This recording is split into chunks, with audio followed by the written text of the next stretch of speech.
गुंडे आहे. मी इयत्ता 3री क या वर्गात शिकते. आज मी तुम्हाला एक गोष्ट सांगणार आहे. त्या गोष्टीचे नाव आहे श्यामची आई या पुस्तकातील लिखित पत्रावळ.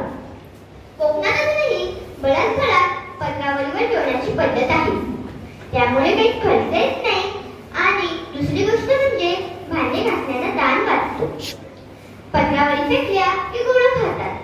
माझ्या वडिलांना पत्रावळीवर जेवायला फार आवडायचं. त्यामुळे ते रोज फिरून येताना फुलं पानं आण स्वतःने लावलेली पत्रावळच जेवणासाठी वापरायची आमच्याकडे नियम होता.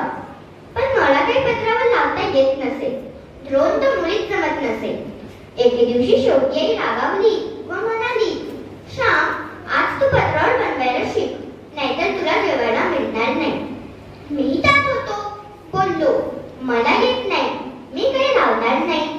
माझी बहीण अक्का माहेरी आली होती. ती पत्रावळ छान लावायची. ती म्हणाली, ये मी शिकवते तुला पत्रावळ बनवायला. पण मी नमलो नाही आणि रागाने म्हणालो, मला नको तू शिकवायला जा. आणि मी पत्रावळ लावली नाही व आईने माझे पान सुद्धा मांडले नाही. सर्वांनी माझी आज्ञा केली, पण मी ऐकलं नाही. रागाने ओसरीवर जाऊन बसलो. थोड्या वेळ गेला, माझ्या पोटात भूक लागली होती.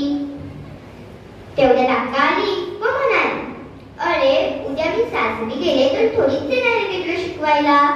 उठ, हवं तर 3 पानाचं ठेवणं बांध.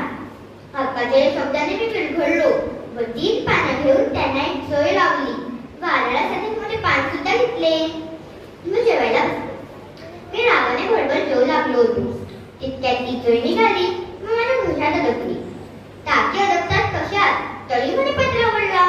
मी रडतच म्हणालो, पण आई ठाम होती. ती म्हणाली, चांगली पत्रावळ येईपर्यंत असंच होणार. मग मात्र मी हळू. दुसऱ्या दिवशीपासून वडिलांच्या मदतीने उत्तम पत्रावळ व द्रोण लावण्यास शिकलो. आई म्हणाली, देवानं ज्याला हातपाय दिले आहेत